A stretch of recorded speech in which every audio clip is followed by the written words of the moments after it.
आखिरकार जायरन को फिर से अबीसिया में कैद करने के बाद ध्रुव शौर्य, ध्रुव रायजादा और ध्रुवांतक मिलकर चैन की सांस लेने लगे। वहीं पर यावत दल के साथ साथ पूर्वी, पश्चिमी और उत्तरी दिशाओं से आए दल वाले भी चैन की सांस लेकर अंदर ही अंदर खुश होने लगे। चारों तरफ खुशियों का माहौल तैयार होने लगा। अबीसिया आए इन 3 सुपर योद्धाओं की तारीफ चारों तरफ गूंजने लगी और लोग कहने लगे, आखिरकार जायरन हार गया, अब तो जश्न की तैयारी होगी।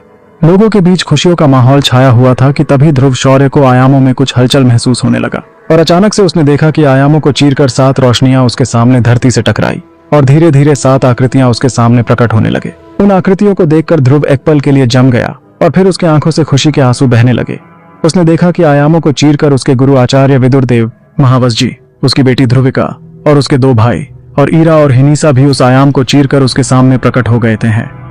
उन्हें देखकर एक पल के लिए तो ध्रुव बहुत जज्बाती हो गया। फिर वह दौड़कर गया और आचार्य को प्रणाम किया। वहीं महावस जी को भी उसने प्रणाम किया और अपनी बेटी ध्रुविका को गोद में उठाकर कहा, बेटी तुम कैसी हो?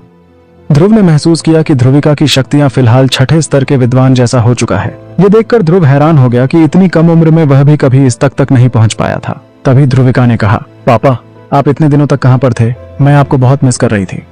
अपनी बेटी की बात सुनकर ध्रुव शौर्य बहुत ही जज्बाती हो गया और उसने अपनी बेटी से कहा, बेटी पापा आ गया ना, अब पापा कहीं नहीं जाएगा, अब हम सब मिलकर बहुत सारी मस्ती करेंगे। वहीं पर ध्रुव को अपनी बेटी से इस तरह से बातें करते देखकर हिनीसा और ईरा ने मुस्कुराते हुए ध्रुव से कहा, अरे बेटी मिलने के बाद हम तो मानो यहाँ पर है ही नहीं। वहीं उनकी बात सुनकर ध्रुव मुस्कुराया और जाके हिनीसा और ईरा के गले लग गया। उसे बीती हुई सारी बातें याद आने लगी। यह भी याद आने लगा कि कैसे हिनीसा और ईरा ने उसकी मदद की थी। वहीं पर छोटू ने जब ध्रुव शौर्य को अपने परिवार के साथ मिलते हुए देखा तो वह अंदर ही अंदर बहुत खुश हुआ, लेकिन फिर वह निंजा की तरफ देखकर थोड़ी सी मायूसी के साथ बोला, निंजा ध्रुव भाई का परिवार तो आ गया है, लेकिन मेरे परिवार वालों का क्या? उनका तो कोई पता ही नहीं है। तभी छोटू को पीछे से किसी की आवाज सुनाई दी, अरे तुम तो रायजादा परिवार के शान हो, तुमने जायरन को हरा दिया और पूरे प्लूटोनियम में रायजादा परिवार का नाम गर्व से रोशन कर दिया, और हम लोग नहीं आएंगे ऐसा भी कभी हो सकता है क्या? ये बात सुनकर जब छोटू ने पीछे देखा तो वो बड़ा ही खुश हुआ, क्योंकि पीछे उसके पिताजी, उसके दादाजी और उसके बहन वहां पर आ चुके थे। उन्हें देखकर छोटू भी जज्बाती हो गया और सबसे पहले उसने अपने दादाजी के पैर छुए, फिर अपने पिता के पैर छूने के बाद उसके गले लग गया और बोला, पापा मैं आपको बहुत मिस कर रहा था। आखिरकार मैंने जायरन को हरा दिया और हमारे प्लेनेट पर जायरन नाम का खतरा हमेशा के लिए टल गया। वहीं महावस जी और आचार्य विदुरदेव ध्रुव शौर्य के पास आए और उससे कहने लगे, ध्रुव खतरा अभी पूरी तरह से टला नहीं है। जायरन हारा जरूर है, लेकिन अभी भी बहुत सारे अंधेरे के गुलाम छुपे हुए हैं और वे इस कोशिश में लगे रहेंगे कि दोबारा से कैसे जायरन को आजाद कर पाए। हम इस बात पर कोई भी लापरवाही नहीं दिखा सकते हैं और हमें तैयार रहना होगा। अपनी वर्तमान शक्तियों के साथ तुम तीनों मिलकर भले ही जायरन को कैद करने में सक्षम हो, लेकिन तुम्हें उसे खत्म करने का कोई तरीका ढूंढना होगा ताकि हमेशा हमेशा के लिए जायरन नाम का खतरा इस ब्रह्मांड से मिट जाए। वही ध्रुव शौर्य ने आचार्य से कहा, आचार्य आखिर हम कैसे जायरन को पूरी तरह से खत्म कर पाएंगे? ध्रुव की बात सुनकर विदुरदेव ने ध्रुव से कहा, मुझे कुछ प्राचीन पुस्तकों से यह जानकारी मिली है कि जायरन को मारने के लिए शक्तिदेव स्तर काफी नहीं है। ध्रुव शक्तिदेव का भी 3 स्तर होता है। पहला स्तर जो कि तुम हो वह शुरुआती शक्तिदेव स्तर है, उसके बाद आता है पूर्वज शक्तिदेव और अंत में महाशक्तिदेव स्तर। हालांकि मार्कस में शक्तिदेव से ऊपरी किसी भी योद्धा का आज तक कोई जिक्र नहीं हुआ है, लेकिन इन पुस्तकों में मुझे कुछ सुराग मिला है जिसके जरिए एक शक्तिदेव अपने स्तर को और भी आगे ले जा सकता है। वही तारिश देव ने भी यह कोशिश किया था कि वह शक्तिदेव का ऊपरी स्तर तक पहुंच पाए, हालांकि वह असफल रहा। मार्कस में शक्तिदेव बनने के बाद शक्तिदेव योद्धा इसलिए मार्कस छोड़ के चले गए क्योंकि उन्हें तलाश थी शक्तिदेव के अगले स्तर यानी पूर्वज शक्तिदेव और महाशक्तिदेव बनने की विधि। वही दूर प्लेनेट ओसाइरिस में एक योद्धा अपने सिंहासन पर बैठा था और अचानक उसके गले का लॉकेट टूट गया। टूटने के बाद उस लॉकेट से एक काली रोशनी निकली और वह रोशनी कहने लगी, ओसाइरन मेरे बेटे, मुझे फिर से कैद कर लिया गया। हालांकि मैंने हमेशा मेरी जंग से तुम्हें दूर रखा है, लेकिन इस बार मैं फिर से हार गया और अब तुम ही मेरी आखिरी उम्मीद हो। तुम्हें वापस से मुझे आजाद करना पड़ेगा, साथ ही साथ प्रलय राज को भी तुम्हें जिंदा करना पड़ेगा। वही अपने पिता की बात सुनकर ओसाइरन अपने सिंहासन से ऊपर उठकर उनसे कहने लगा, पिताजी आप फिक्र मत कीजिए, मैं आपको आजाद करवा दूंगा। अपने बेटे की बात सुन जायरन ने उससे कहा, बेटा ये काम उतना आसान नहीं है। अगर मैं इन तीनों को हरा नहीं सकता तो तुम कैसे हरा पाओगे? तुम्हें सबसे पहले उनको हराने के लिए उनसे भी काफी ज्यादा ताकतवर होना पड़ेगा। मैंने ओसाइरिस की फोलन माउंटेन पर अपनी खास तकनीक जो कि है ब्लैक होल डेवोरिंग टेक्निक, जिसकी मदद से तुम किसी भी प्लेनेट को सोख सकते हो और उसमें प्लेनेट की सारी ऊर्जा तुम्हारे अंदर समाहित हो जाएगी। जितना जितना तुम प्लेनेट को सोखते जाओगे उतना ही तुम्हारी ताकत मेरी तरह बढ़ने लगेगी। तो सबसे पहले तुम जाकर उस तकनीक को हासिल करो और उस पर महारत हासिल करो। लेकिन काम यहीं पर खत्म नहीं होगा मेरे बेटे, तुम्हें उस तकनीक के साथ साथ कुछ ऐसा करना होगा जिससे त्रिदेव भी तुम्हें रोक नहीं सके।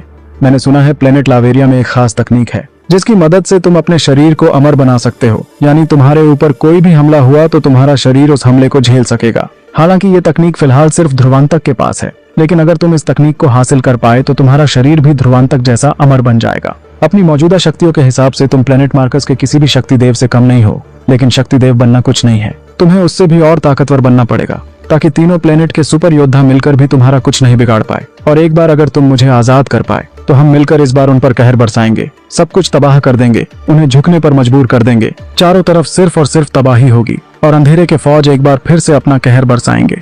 वही प्लेनेट अबिसिया में आचार्य विदुर देव ध्रुव शौरी से कहने लगे, शक्ति देव का अगला स्तर जो कि पूर्वज शक्ति देव है, उस स्तर तक पहुंचने के लिए एक तो बहुत सारी मूल शक्ति की आवश्यकता होती है। हालांकि अभी मार्कस में मूल शक्ति मिल पाना लगभग नामुमकिन है, लेकिन इस स्तर तक पहुंचने के लिए दूसरे भी कुछ तरीके हैं। अगर तुम मार्कस में 5 और शुरुआती शक्ति देव तैयार कर पाए तो उनकी सम्मिलित शक्तियों से तुम पंच शक्ति का आह्वान करके अपने अंदर उस शक्ति को समाहित करके पूर्वज शक्ति देव तक पहुंच सकते हो। हालांकि इससे तुम्हारा शरीर तबाह हो सकता है, यहाँ तक कि तुम्हारी आत्मा भी नष्ट हो सकती है, लेकिन अगर तुम स्तर को पार कर लेते हो तो तुम आसानी से पूर्वज शक्ति देव बन पाओगे। और एक बार अगर तुम पूर्वज शक्ति देव बन गए तो तुम्हारी शक्तियां पहले से लगभग 1000 गुना और बढ़ जाएंगी। और अगर तुम महाशक्ति देव बन पाए तब तुम जायरन को पूरी तरह से मिटा सकते हो, क्योंकि एक महाशक्ति देव पूरे ब्रह्मांड को तबाह कर सकता है। लेकिन तुम्हें सबसे पहले 5 होनहार शक्ति देव तैयार करना पड़ेगा। मैंने और महावस जी ने मिलकर 4 देव गोली हासिल कर ली है। इनकी मदद से तुम 4-9 स्तर के विद्वान को शक्ति देव बना सकते हो। अगर सब कुछ ठीक ठाक रहा तो यह शुरुआती शक्ति देव बनने में काफी कारगर साबित होगी। एक बार तुम 5 शक्ति देव तैयार कर पाए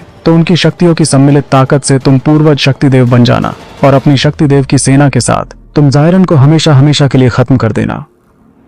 आचार्य विदुर की बात सुनकर ध्रुव ने अपना सर हिलाया और अंदर ही अंदर वो ये बात महसूस करने लगा कि अगर वो इसमें सफल होता है तो जायरन का खतरा हमेशा हमेशा के लिए टल जाएगा। लेकिन कौन होंगे वे 5 शक्ति देव जिन्हें ध्रुव खुद तैयार करेगा? जानने के लिए सुनते रहिए सुपर योद्धा सीजन 3 सिर्फ पॉकेट फायर पर।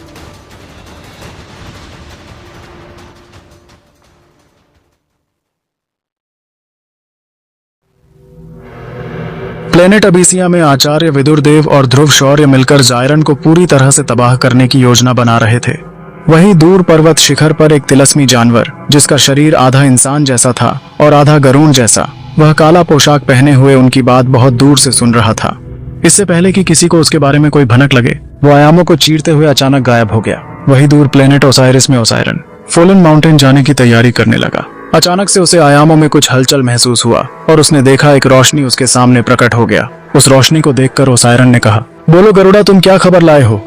तभी वह काला पोशाक पहना हुआ तिलस्मी जानवर जो कि आधा इंसान और आधा गरुड़ जैसा था, जिसका नाम था गरुड़ा, उसने कहा, मालिक, मैंने उनकी योजना को सुन लिया है। वे लोग आपके पिताजी को हमेशा के लिए खत्म करने की योजना बना रहे हैं, जिनमें उनके पास फिलहाल 4 देव गोली है और वह 5 शक्ति देव की एक टोली बनाने वाले हैं, जिनकी मदद से ध्रुव शौर्य खुद पूर्वज शक्ति देव बन जाएगा और शायद महाशक्ति देव बनने का भी प्रयास करेगा। और इसमें अगर वह सफल हो जाता है तब वह जायरन को हमेशा के लिए खत्म करने के लिए अपनी पूरी ताकत लगा देगा। हालांकि वह 5 शक्ति देव का चुनाव अभी तक नहीं कर पाया है, लेकिन बहुत जल्द ही वह मार्कस में से किसी विद्वान को चुनकर अपना शिष्य बनाएगा और उनको शक्ति देव स्तर तक पहुंचाने की पूरी कोशिश करेगा। ऊपर से उनके आचार्य विदुर देव भी कम शातिर नहीं है, उनके पास भी कई सारे नुस्खे हैं जिनकी मदद से वह जल्द से जल्द शक्ति देव की टोली तैयार कर पाएंगे। और अगर एक बार उसने शक्ति देव की इस टोली का निर्माण कर लिया फिर ध्रुव तो पूर्वज शक्ति देव बन ही जाएगा। और अगर एक बार वह पूर्वज शक्ति देव बन जाता है फिर वह महाशक्ति देव स्तर तक पहुंचने की भी पूरी कोशिश करेगा। और एक बात, ध्रुव ने पहले ही संसार गोली का सेवन कर लिया है, इसका मतलब उसकी ताकत न केवल मार्कस में बल्कि प्लेनेट प्लूटो में भी काम करेंगे। और प्लेनेट प्लूटोनिक और प्लेनेट मार्कस की कुछ तकनीकों को मिलाकर वह अपना कुछ शक्तिशाली अलग तकनीक का निर्माण कर पाया तो उसे रोकना भी अंधेरे के गुलामों के लिए बहुत मुश्किल हो जाएगा। और वहीं पे प्लेनेट प्लूटो के ध्रुव रायजादा के पास भी ऑन्टो पूर्वज निशान, तिलिस्मी पत्थर और प्राचीन पत्थर है, जिनकी मदद से वह भी अपने आप को और शक्तिशाली बनाता जाएगा। और अगर तीनों प्लेनेट के देव और शक्ति देव की टोली एक साथ मिलकर फिर से हम पर हमला करेंगे तो इस बार शायद हम उनका मुकाबला नहीं कर पाए। खामोश, तुम्हें उनकी तारीफ करने के लिए यहाँ नहीं बुलाया है। तुम्हें जो काम दिया गया था तुमने वह कर दिया है। अब जाओ और जनरल डाका को बुलाओ। वही ओसायरन के गुस्से को देखकर गरुड़ा तुरंत वहां से चला गया और वह जाके जनरल डाका को बुलाने लगा। कुछ ही देर में जनरल डाका अपने कुछ सिपाहियों के साथ ओसायरन के पास आए और उनसे कहा, मालिक, क्या हुक्म है? जनरल डाका को देखकर ओसायरन ने कहा, फॉलन माउंटेन जाने की तुरंत तैयारी करो। तभी जनरल डाका ने कहा, वह तो ठीक है मालिक, लेकिन आपको तो पता ही होगा कि फॉलन माउंटेन कितना खतरनाक जगह है। आज तक कोई उस माउंटेन के 100 किलोमीटर के रेंज तक नहीं जा पाया है। और बात अगर फॉलन माउंटेन के अंदर गुफाओं में जाने की हो तो शायद ही कोई है जो आज तक उन गुफाओं में पहुंच पाया है। तभी ओसायरन ने गुस्से के साथ कहा, तुम्हें जितना कहा गया है तुम उतना ही करो, मैं खुद फॉलन माउंटेन में जाऊंगा। जी मालिक, मैं तुरंत तैयारी करता हूँ, डाका ने कहा और वह वहां से चला गया और फॉलन माउंटेन जाने की तैयारी करने लगा। वही सिंहासन पर बैठा ओसाइरिस अपने एस्ट्रल रिंग से एक हरे क्रिस्टल को निकाला और उसे दोनों उंगलियों के बीच रखकर दबाकर तोड़ दिया। जैसे ही क्रिस्टल टूटा, आसमान में बिजलियां चमकने लगी और चारों तरफ काले बादल छाने लगे। वही काले बादलों के बीच से एक आयामी दरार नजर आने लगा और उस दरार से एक काला धुआं वहां से निकलने लगा और धीरे धीरे वह धुआं एक आकृति का आकार लेने लगी और वह धुआं सीधे ओसाइरिस के पास आकर बोला, क्या हुक्म है मेरे? तभी ओसाइरिस ने कहा, ड्यूक, मेरे सबसे वफादार योद्धा, वक्त आ गया है कि मैं अपने पिता के लक्ष्य कदम पर आगे चलूं। उन्होंने मुझे फॉलन माउंटेन में छिपा हुआ उनकी खास ब्लैक होल डिवोरिंग तकनीक के बारे में बताया है। इस तकनीक को मुझे हासिल करना होगा और एक बार यह तकनीक मुझे मिल गई तो मैं किसी भी प्लेनेट को सोख कर उसकी शक्तियां अपने अंदर समाहित कर सकता हूँ। जैसे जैसे मैं इन प्लेनेट को सोखता रहूंगा मेरी शक्तियां कई गुना बढ़ती रहेगी और जैसे जैसे मैं और भी शक्तिशाली बनता जाऊंगा मेरी सेना भी शक्तिशाली बनेगी और फिर हम मिलकर पिताजी को आजाद कर देंगे। साथ ही साथ प्रलय राज को भी जिंदा करना पड़ेगा ताकि हम अपनी पूरी सेना के साथ दोबारा जंग शुरू कर सके और इस बार जंग में हम लोग ही जीतेंगे। चाहे त्रिदेव कितनी भी कोशिश कर ले लेकिन इस बार जीत हमारी ही होगी। वही ड्यूक ने कहा, ऐसा ही होगा मेरे सम्राट, लेकिन फॉलन माउंटेन के 100 किलोमीटर के रेंज तक एक दिव्य शील्ड चढ़ा हुआ है और यह कोई आम ढाल नहीं है। जो कोई भी इसके आर पार होने की कोशिश करता है वह तुरंत भस्म हो जाता है। कहा जाता है कि आपके पिता ने इस शील्ड का निर्माण एक पूरी गैलेक्सी की ताकत लगाकर की थी, जिसमें कई सारे ब्लैक होल्स की ताकत भी शामिल है। जो कोई भी इस ढाल को तोड़ने की कोशिश करता है उसकी हर कोशिश लगभग नाकाम हो जाती है। कई सारे योद्धा काफी टाइम से यह कोशिश करने में लगे हैं कि कैसे वह इस पर्वत के अंदर उस गुफा तक पहुंच पाए, लेकिन आज तक कोई जिंदा वापस नहीं आया है। क्या आपके पास कोई योजना है कि हम कैसे उस गुफा तक पहुंच पाए? तभी ओसाइरिस ने कहा, फिक्र मत करो ड्यूक, उस गुफा तक मेरे और पिताजी के अलावा कोई नहीं पहुंच सकता। तुम्हें पता है क्यों? ओसायरन की बात सुन ड्यूक ने पूछा, क्यों मेरे मालिक? ओसाइरिस ने जवाब दिया, क्योंकि जो शील्ड उस पर चढ़ा हुआ है उसको भेदने के लिए या तो पिताजी का मूल खून या फिर उसका खून जिसके रगों में जायरन का खून दौड़ रहा है, यानी कि उनका वंशज यानी मैं, हम दोनों में से किसी का भी खून अगर उस शील्ड पर पड़ा तो वह शील्ड तुरंत गायब हो जाएगी और मैं उस गुफा पर जाकर वह तकनीक हासिल करके ल जाऊंगा। फिर उस तकनीक पर महारत भी हासिल करना होगा। जैसे जैसे इस तकनीक पर मैं महारत हासिल करने लगूंगा मेरी शक्तियां पिताजी जितनी ही हो जाएंगी। जैसे ही मेरी शक्तियां एक हद तक बढ़ जाए फिर मैं जाकर दोबारा से पिताजी को आजाद कर दूंगा और इस बार मैं अंधेरे के गुलामों के साथ साथ पूरी सेना लेकर जाऊंगा ताकि हमें कोई नहीं रोक सके। ऐसा ही होगा मेरे मालिक। ड्यूक ने सिर हिलाया। तभी वहां जनरल डाका आया और वह कहने लगा, मेरे मालिक, मैंने आपकी जाने की सारी तैयारी कर ली है, तो हम सब कब निकलेंगे? ओसाइरिस ने कहा, जाओ और बुजुर्गों को बुलाओ, हम सब अभी निकलेंगे। जनरल डाका ने सिर हिलाते हुए कहा, जी मालिक, मैं तुरंत उनको बुला के लाता हूँ। और वह तुरंत वहां से बुजुर्गों को बुलाने के लिए निकल पड़ा। वही कुछ देर के बाद वहां 5 प्रमुख बुजुर्ग हाजिर हुए और उनमें से एक बुजुर्ग याका ने कहा, क्या बात है ओसायरन, हमें अचानक से क्यों बुलाया गया? वही ओसायरन ने कहा, बुजुर्गों, वक्त आ गया है कि हम अपनी पूरी ताकत के साथ फॉलन माउंटेन पर जाए और वहां से पिताजी का ब्लैक होल डेवोरिंग तकनीक हासिल करके लाए। तो क्या ओसायरन को मिल जाएगी जायरन की अमानत ब्लैक होल डेवोरिंग तकनीक और क्या वह अपने पिता जायरन की तरह उस तकनीक पर महारत हासिल कर पाएगा?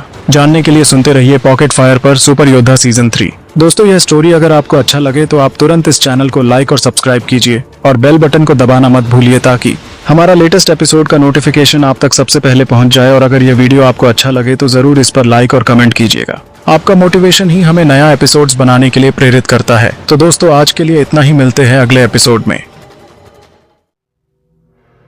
प्लेनेट अबिसिया में आचार्य विदुर देव और तीनों प्लेनेट के सुपर योद्धा यानी ध्रुव शौर्य, ध्रुव रायजादा और ध्रुवांतक मिलकर जायरन को खत्म करने का प्लान बना रहे थे। वहीं पर ध्रुव शौर्य ने आचार्य से कहा, आचार्य, आखिर कौन होंगे वे 5 शक्तिदेव जो जायरन को खत्म करने में हमारी मदद करेंगे? ध्रुव की बात सुन विदुर देव कुछ सोचने लगे और फिर उन्होंने ध्रुव से कहा, देखो ध्रुव, हालांकि हमारे प्लेनेट मार्कस में बहुत सारे विद्वान हैं, जिनमें से काफी लोग 9 स्तर के विद्वान भी है, लेकिन उनमें से काफी लोग बहुत बुजुर्ग हैं। ये काम किसी नए पीढ़ी के विद्वान के हाथों ही होना चाहिए। मेरे नजरों में सबसे ज्यादा काबिल अगर तुम किसी को इस काम के लिए चुनना चाहते हो तो वे है हीनिसा, ईरा, तुम्हारी बेटी ध्रुविका और तुम्हारे 2 भाई, क्योंकि उनके रगों में तुम्हारे ही शौर्य दल का खून दौड़ रहा है और क्योंकि तुम्हारी ब्लड लाइन अभी शुद्ध हो चुकी है, इसीलिए इनके शक्तिदेव बनने का चांस सबसे ज्यादा है। अगर ये लोग ठीक तरह से ट्रेनिंग कर पाए और अपने आप को 9वें स्तर के विद्वान तक पहुंचा पाए तो फिर देव गोली के सेवन के बाद ये शायद शक्तिदेव बनने में कामयाब हो जाएंगे। इस काम के लिए अगर कोई सबसे ज्यादा काबिल है तो वह और कोई नहीं बल्कि तुम्हारी बेटी ध्रुवी। आचार्य विदुरदेव ने ध्रुव को समझाते हुए कहा। हाँ ध्रुव, ध्रुविका के अंदर एक तो तुम्हारा खून है और दूसरा उसके अंदर हिनीसा का भी खून है। दोनों ब्लड की शक्तियों की मदद से वह दूसरों के मुकाबले बहुत ही जल्दी किसी भी चीज को सीख पाती है। और अगर तुम उसकी वर्तमान स्थिति के हिसाब से जजमेंट करोगे तो तुम्हें ये पता चल जाएगा कि उसकी उम्र पर तुम भी इतने काबिल नहीं थे। उसकी सीखने की रफ्तार मार्कस में किसी भी योद्धा से काफी ज्यादा है। इसीलिए सबसे ज्यादा मुझे यह लगता है कि तुम्हारी बेटी ध्रुविका में ही वह हुनर है कि वह भी अगला शक्ति देव सबसे जल्दी बन पाए। लेकिन फिलहाल वह अभी विद्वान के चौथे स्तर पर है, तो सबसे पहले हमें उसे विद्वान के 9वें स्तर तक पहुंचाना पड़ेगा, जिसके लिए मैंने कुछ इंतजाम करके रखा है। और अगर बात करते हैं तुम्हारी बीवी ईरा की, तो वह फिलहाल विद्वान के 9वें स्तर पर है, इसलिए वह भी शक्ति देव बनने में शायद कामयाब हो जाए। वहीं पर हिनीसा भी अभी विद्वान के 7वें स्तर पर है, इसीलिए उसके लिए भी 9वें स्तर तक पहुंचना उतना मुश्किल नहीं होगा। एक बार वह 9वें स्तर तक पहुंच जाए, फिर देव गोली का प्रयोग करके हम उन्हें शक्ति देव बनने में मदद कर सकते हैं। और तुम्हारे 2 भाइयों में तुम्हारा ही ब्लड लाइन है। हालांकि फिलहाल वह महाशक्ति पूर्वज के आखिरी पड़ाव पर है, इसीलिए उनके लिए विद्वान के 9वें स्तर तक जाना काफी मुश्किल होगा। लेकिन इसका भी हल मेरे पास है। अगर हम उन्हें दिव्य रोशनी की मदद से विद्वान के 9वें स्तर तक पहुंचा पाएंगे, अगर ऐसा हो गया तब उन्हें भी देव गोली के प्रयोग से तुम शक्ति देव बना पाओगे। हालांकि हमारे पास फिलहाल 4 ही देव गोली है, इसीलिए मैंने कुछ सोच। तभी ध्रुव शौर्य ने आचार्य से कहा। वो क्या है आचार्य? विदुरदेव आगे ने कहा। देखो ध्रुव, तुम सिर्फ एक शक्ति देव ही नहीं बल्कि फिलहाल मार्कस के सबसे बेहतरीन हकीम भी हो, तो तुम्हें ही एक देव गोली का निर्माण करना होगा। मैंने पहले ही पिल टावर के बुजुर्गों से क्लास 10 की यह देव गोली बनाने की विधि हासिल कर ली है, लेकिन इसे बनाने के लिए जो जो चीजों की जरूरत है वह बहुत ही दुर्लभ है। हालांकि तुम्हारे पास जो दिव्य रोशनियां हैं, हम देव गोली बनाने का सारा उम्मीद खो देंगे। विदुरदेव की बात सुन ध्रुव ने उनसे कहा, आचार्य आप फिक्र मत कीजिए, मैं जरूर देव गोली बना लूंगा। हालांकि मैंने कभी भी पहले ऐसी गोली का निर्माण नहीं किया, फिर भी मुझे पूरा यकीन है कि अगर मैंने अच्छे से मेहनत किया और अगर मैं अपने ध्यान को अच्छे से केंद्रित कर पाया तो मैं यह गोली जरूर बना लूंगा। और मेरे पास 23 दिव्य रोशनी है, उनके मदद से मैं इस काम को जरूर अंजाम देकर ही रहूंगा। ध्रुव की बात सुन विदुरदेव ने उससे कहा, ध्रुव फिलहाल मुझे 3 दिव्य रोशनियों के बीज की जरूरत है। मैं उस फ्लेम मंत्रा तकनीक सिखाऊंगा और उसकी मदद से वह 9वें रैंक की विद्वान बन सकती है। विदुरदेव की बात सुन ध्रुव चिंतित हो गया और उसने कहा, आचार्य क्या मेरी बेटी 3 दिव्य रोशनियों की शक्तियों को संभाल पाएगी? ध्रुव को चिंतित देखकर विदुरदेव ने हंसते हुए कहा, तुम शायद भूल रहे हो ध्रुव, तुम तो उस वक्त शक्ति पूर्वज भी नहीं थे जब तुम्हारे पास दिव्य रोशनियां थी। और बात अगर काबिलियत की जाए तो तुम्हारी बेटी तुमसे भी ज्यादा काबिल है। और तो और उसके अंदर नागोरा की रानी हिनीशा का भी खून है। 2 खून की वजह से वह और भी ताकतवर है। अगर उसने फ्लेम मंत्रा सीख लिया तो वह कई सारी दिव्य रोशनियों को काबू कर पाएगी और उसकी ताकत भी ज्यादा बढ़ जाएगी। और तो और वह 9वें रैंक के विद्वान तक जल्द ही पहुंच सकती है।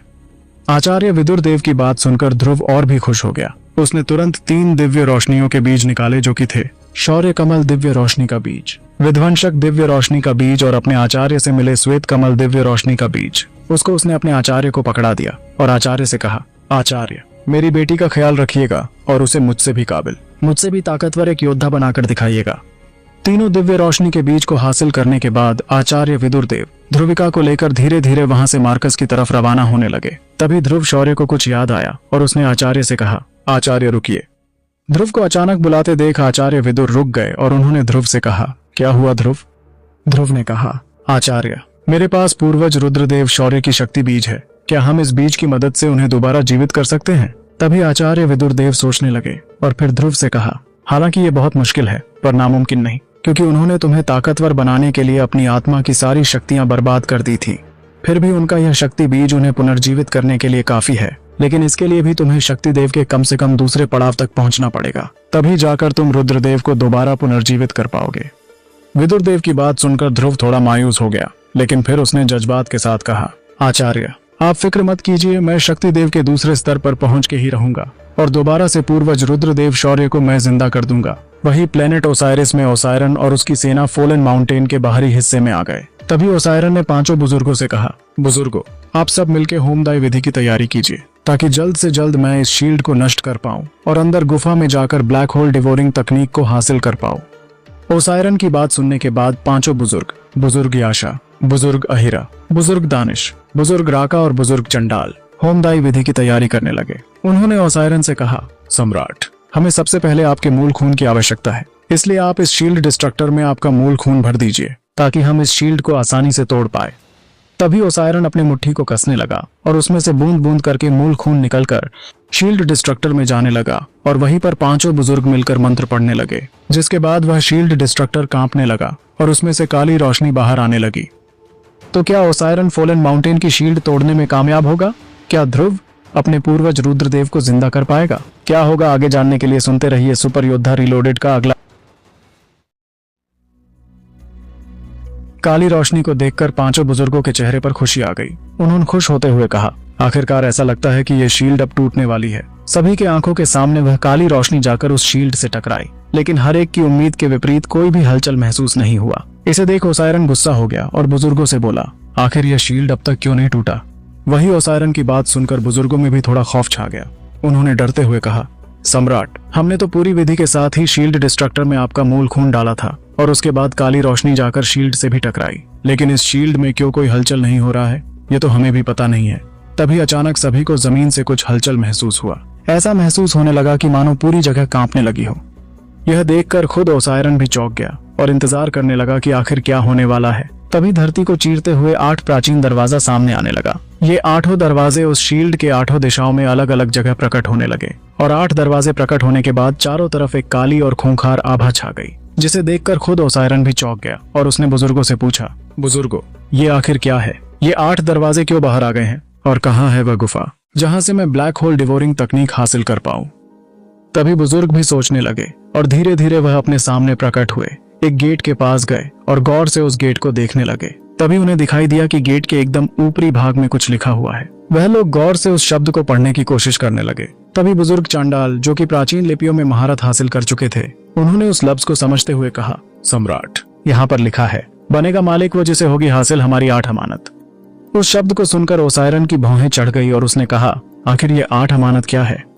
तभी बुजुर्ग चांडाल ने उस गेट पर और भी गौर से नजर डाला और उसे महसूस हुआ कि गेट के अंदर कुछ प्राचीन शक्तियां छुपी हुई हैं और गेट के एकदम बीचों बीच 3 मोती जैसे चीज चमक रहे थे और उसी के नीचे लिखा था, किंग ऑफ ड्रैगन एथस की अमानत। वही एथस का नाम सुनकर बुजुर्ग याका चौंक गए और उसने ओसायरन से कहा, सम्राट, ये एथस और कोई नहीं बल्कि मोनार्क ऑफ डिस्ट्रक्शन है और जहां तक मुझे पता है इस पूरे ब्रह्मांड में 8 ऐसे मोनार्क थे जिनकी ताकत बेशुमार थी। हालांकि उनकी अमानत यहाँ कैसे आया यह हमें पता नहीं है, लेकिन सैकड़ों साल पहले आपके पिता जायरन ने इन मोनार्क से ही अपनी शक्तियां हासिल की थी और यह जो ब्लैक होल डिवोरिंग तकनीक है यह भी उन्हें मोनार्क से ही हासिल हुई थी। तो यह भी हो सकता है कि ये 8 दरवाजा इन मोनार्क की अमानत है, जिसे अगर आप हासिल कर पाए तो आप इतना शक्तिशाली बन जाएंगे जिसके बारे में आप सोच भी नहीं सकते। और शायद ये 8 अमानत ही चाबी है उस ब्लैक होल डिवोरिंग तकनीक तक पहुंचने की।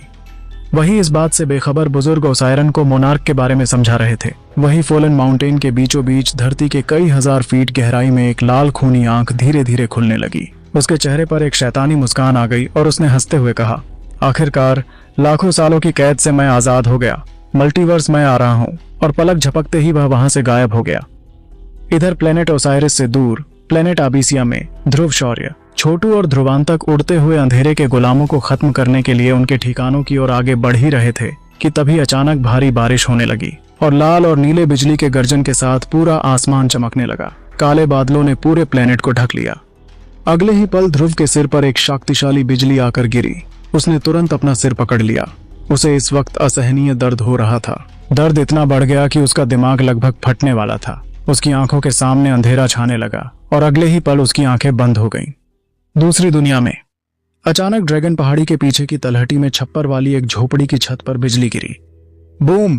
तभी एक जवान लड़का अचानक बिस्तर पर खड़ा होकर बैठ गया। उसका सिर ठंडे पसीने से लथपथ था और वो जोर जोर से कराह रहा था। जैसे ही उस जवान लड़के ने अपने चारों ओर उस फूस की झोपड़ी में साज सज्जा को देखा, वो तुरंत हैरान रह गया। उसका चेहरा ठंडा पड़ गया। यह मैं कहाँ हूँ? कुछ भी ठीक नहीं है। मैं तो अंधेरे के गुलामों को खत्म करने जा रहा था। फिर क्या हुआ था? हाँ, याद आ गया। वह लड़का दंग रह गया। ऐसा लगता है कि बिजली का झटका मेरे सिर पर लगा। मेरे पास यह देखने का भी समय नहीं था कि मेरे बेहोश होने से पहले मेरे साथ क्या हुआ। यह लड़का कोई और नहीं बल्कि ध्रुव शौर्य था, लेकिन उसे समझ नहीं आ रहा था कि आखिर वो कहाँ है। ध्रुव ने अपनी हालत देखी, लेकिन तभी वह दंग रह गया। उसके शरीर में कोई भी शक्ति महसूस नहीं हो रही थी। ध्रुव का सिर अब चकराने लगा था। ऐसा लग रहा था जैसे वो फिर से बेहोश हो जाएगा। खुद को संभालते हुए उसने एक बार फिर से अपने शरीर की अच्छे से जांच की, लेकिन कुछ फर्क नहीं पड़ा। वो कितना भी देख ले, उसकी शक्तियां और शक्तिदेव का रैंक उसे कुछ भी महसूस नहीं हो रहा था। छोटू, ध्रुवांतक, तुम कहाँ हो? क्या तुम मुझे सुन पा रहे हो? ध्रुव ने अपने दोस्तों को आवाज दी, लेकिन वो कितना भी उन्हें पुकार ले, उसका कोई जवाब नहीं मिल रहा था। पल भर में उसके दिमाग में हजारों तरह के विचार उमड़े और बिगड़ने लगे। वो अब कुछ सोचने समझने की हालत में नहीं था। ध्रुव के साथ जीवन पता नहीं कौन से और क्या क्या खेल रच रहा था। पहले तो वह टैलेंटेड था और कम उम्र में ही एकलव्य रैंक पर पहुंच गया था, लेकिन एक दिन उसकी सारी शक्ति खत्म हो गई। फिर 3 साल तक ध्रुव ने मेहनत, लेकिन फिर भी वह असफल रहा और उसकी मंगेतर लारा ने उसे धोखा दिया और उसे जलील किया। यहाँ तक कि उसने तो लगभग उसे मार ही दिया था। लेकिन फिर एक चमत्कार हुआ और उसे फिर से एक नया जीवन दान मिला। उसकी मुलाकात आचार्य विदुर देव से हुई, जिनके मदद से वह आसानी से अपनी मंगेतर से बदला ले सकता था। ध्रुव अभी भी झोपड़ी के अंदर उसी लकड़ी से बने बिस्तर पर बैठा था। उसे रह रहकर अपने दोस्तों, परिवारों और आचार्य विदुर देव की याद सता रही थी। पता नहीं वो सब कैसे होंगे, ध्रुव ने उदास होते हुए सोचा। ध्रुव उन सभी लोगों के बारे में सोचते हुए जो उसके प्यारे थे भावुक हो गया था। वो अभी उन सभी लोगों के बारे में सोच ही रहा था कि तभी उसका सिर भयानक दर्द से फटने लगा। अचानक उसके सिर में कुछ चमकने लगा। यह एक चौकोर डब्बे जैसे था जिसका काला पारदर्शी रंग था। ये क्या बला है? कहीं मेरे दिमाग के अंदर अंधेरे के गुलामों की आत्मा तो नहीं घुस गई? वो यह देख दंग था, लेकिन थोड़ा डरा भी हुआ था क्योंकि उसे नहीं पता था यह चीज आखिर क्या है। तभी उसे अपने दिमाग में एक आवाज सुनाई दी। वो चौकोर डिब्बे जैसी चीज खुली और उसके सामने एक चमकती हुई चीज दिखाई देने लगी। ध्रुव हैरान रह गया। मार्कस सिस्टम को चालू करने के लिए होस्ट ध्रुव को बधाई। क्या आप अपनी विशेषताओं की जांच करना चाहते हैं? एक जानी पहचानी बूढ़ी लेकिन थोड़ी कड़कड़ी आवाज सुनाई दी। ध्रुव एक पल के लिए कोई प्रतिक्रिया देने में असमर्थ था। उसने फटी हुई आंखों से एक बार फिर उस चीज को देखा जो उसके दिमाग में कहे गए इन शब्दों के साथ चमक रही थी। उसको ज्यादा हैरानी उन अजीब शब्दों से नहीं थी जो उसके दिमाग में किसी चौकोर डब्बे जैसी चीज पर चमक रहे थे। उसको हैरानी तो उस आदमी की आवाज सुनकर हुई थी। आखिर किसकी थी वो आवाज और ध्रुव कहां पर पहुंच गया था? ध्रुव के ऊपर वो बिजली कैसे गिरी थी? जानने के लिए सुनिए।